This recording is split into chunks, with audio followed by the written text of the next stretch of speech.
PajamaRich.com.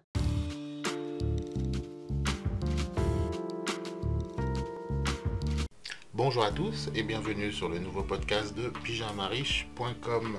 Alors le sujet aujourd'hui, c'est pourquoi être fainéant, c'est une des clés du succès et de ta réussite. Lorsque tu t'intéresses au développement personnel et à la réussite, tu entends beaucoup parler de travail, rigueur, effort, sacrifice, etc. Mais une chose que l'on ne te dit jamais, c'est que comme dans X-Files, la vérité est ailleurs. Et moi je vais te la dire, la vérité, la vraie. Tous ceux qui réussissent ont une chose en commun. Ils sont fainéants. Oui, tu as bien entendu. Fainéants. Alors je sais que cela peut paraître contradictoire et pourtant c'est la vérité. Je vais donc t'expliquer pourquoi être fainéant est une clé de la réussite. Beaucoup n'osent pas en parler car c'est sûr que c'est jamais facile d'avouer que l'on est fainéant, surtout lorsqu'on parle de développement personnel, de réussite, etc. Personnellement, c'est pas mon cas. Car comme tu peux le voir, ne serait-ce que par le nom de mon blog, pyjamarich.com, moi c'est une chose que je revendique clairement. Mon but à moi, il est simple et il est précisément défini. C'est de rien branler et d'encaisser un maximum d'oseille en pyjama. Et si tu lis, si tu m'écoutes, c'est que au final, c'est également le tien. Sinon, tu serais pas là, on va pas se mentir. Et maintenant qu'on a enlevé un peu toute cette hypocrisie, parlons peu, parlons vrai. Alors bien évidemment, quand je dis qu'être fainéant est une qualité, ça ne veut pas dire que tu dois être une merde et ne rien foutre de ta vie.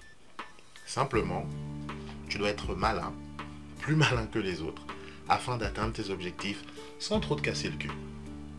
Alors comme je te l'ai dit dans d'autres podcasts, ainsi que dans plusieurs de mes articles, l'argent, le fric, le pognon, ne se trouve pas dans l'effort physique, ni dans le travail difficile, mais dans le travail intelligent. Les gens les plus riches de cette planète sont ceux qui au final bossent le moins, en tout cas en termes de travail physique ou de difficulté. Ce qu'ils font, c'est simplement d'être malins, de manière à mettre en place des systèmes ultra rentables, et tout ça sans se casser le cul, encore une fois. Et je vais t'expliquer en détail comment ça fonctionne. Alors reste en ligne, parce que ça c'est un des tabous les mieux gardés, et peu te diront la vérité à ce sujet. Alors pourquoi être fainéant ça paye? Être fainéant, cela signifie ne pas vouloir faire les choses inutiles qui nous empêchent de kiffer la life. En tout cas c'est ma définition personnelle. En se basant sur cette définition, je pense que tu es comme moi. Sinon tu ne serais pas là, pas vrai? Et encore une fois, j'exclus les grosses merdes, les junkies, les alcoolos, etc. qui eux ne veulent rien foutre et se satisfont de leur vie de merde. Non, moi je parle aux gens comme toi et moi, qui savent qu'il existe toujours une meilleure façon de faire les choses. Donc lorsque tu es fainéant, tu ne veux pas te fatiguer pour rien. Du coup, que fais-tu? Tu cherches des solutions pour te rendre la vie plus facile. Et lorsque tu cherches ces solutions, tu découvres alors différentes méthodes que les gens normaux n'avaient pas pensé. Et c'est là où le fait d'être fainéant peut s'avérer utile. Car dans ta fainéantise, tu seras alors motivé pour améliorer ta vie et la rendre la plus simple et la plus efficace possible. Et que se passe-t-il lorsque tu prends la décision de te faciliter la vie? Tu te mets alors au travail et cherches des méthodes, des astuces. Et au cours de tes recherches, tu apprends des nouvelles choses, un nouveau monde s'ouvre à toi. Ce monde, c'est celui des entrepreneurs. Tu découvres alors qu'il est bien plus facile de monter un business soi-même, de façon à se payer soi-même. Donc non seulement c'est plus reposant, et en plus c'est plus lucratif. Du coup, tu es super motivé et tu mets tous les efforts nécessaires afin d'atteindre tes objectifs. Tu comprends? Et tout ça grâce à ta fainéantise.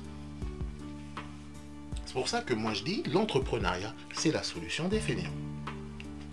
Dans le monde du business, tu apprendras que beaucoup des plus grands succès, même la majorité d'entre eux, sont nés d'une volonté de se rendre la vie facile.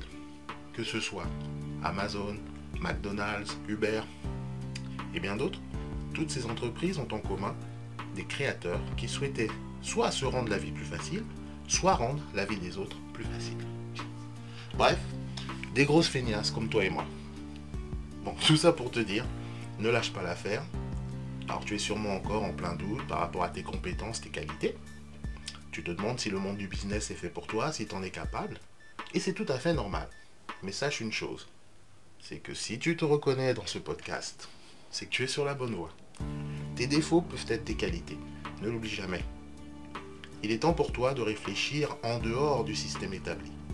Le problème pour les gens feignants comme nous, c'est que la société est organisée de manière à te faire croire l'inverse. Il est alors facile de perdre espoir, d'écouter la masse, et crois-moi que la masse n'a jamais raison. Écoute plutôt ton instinct, la petite voix au fond de toi qui te dit d'avancer sur ton propre chemin. Il existe des solutions pour tous, même pour les grosses feignasses. Et si tu es malin, tu te feras alors plus d'oseille que tous ceux qui se vantent de travailler dur. Tu sais de qui je parle? Tu sais, tous ces gens-là qui disent des trucs du style « Ah ouais, mais moi, je travaille dur tous les jours !» Ben voilà. En général, ces gens-là, ce sont des ratés qui ne s'assument pas. Car quand tu es malin et que tu réussis, tu te rends compte à quel point c'était facile comparé à n'importe quel autre boulot, que ce soit dans une usine, dans un champ ou quoi, que sais-je. Si tu prends par exemple un gars comme Bill Gates, il ne met jamais en avant la difficulté de son travail. Mais en revanche, il va te dire à quel point il a dû se creuser la tête, être différent, prendre des risques, supporter la critique, etc., par rapport aux autres. Donc moi je préfère 1000 fois écouter l'homme le plus riche du monde plutôt que d'écouter mon couillon de voisin qui bosse chez Renault depuis 25 ans pour 1600 € par mois. Elle est là la vérité, accepte-le ou pas, ça ne changera rien. Donc une fois que tu auras compris et digéré tout ça, ta vie va changer. Tu refuseras alors de te vendre au rabais. Ta valeur personnelle augmentera et comme moi, tu décideras alors que en dessous de 10 000 €, vaut mieux rester couché en pyjama.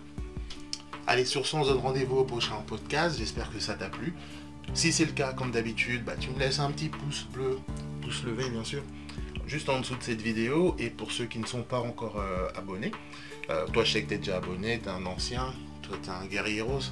Mais il y a toujours des nouveaux tous les jours, donc continuez les gars, le petit bouton rouge, je m'abonne. Comme ça te permet d'avoir un peu les notifications dès qu'il y a du nouveau contenu qui sort. Donc ça te permet de ne rien rater et tout ça c'est gratuit. On se donne donc rendez-vous au prochain podcast. Bon courage à toi. Allez, salut!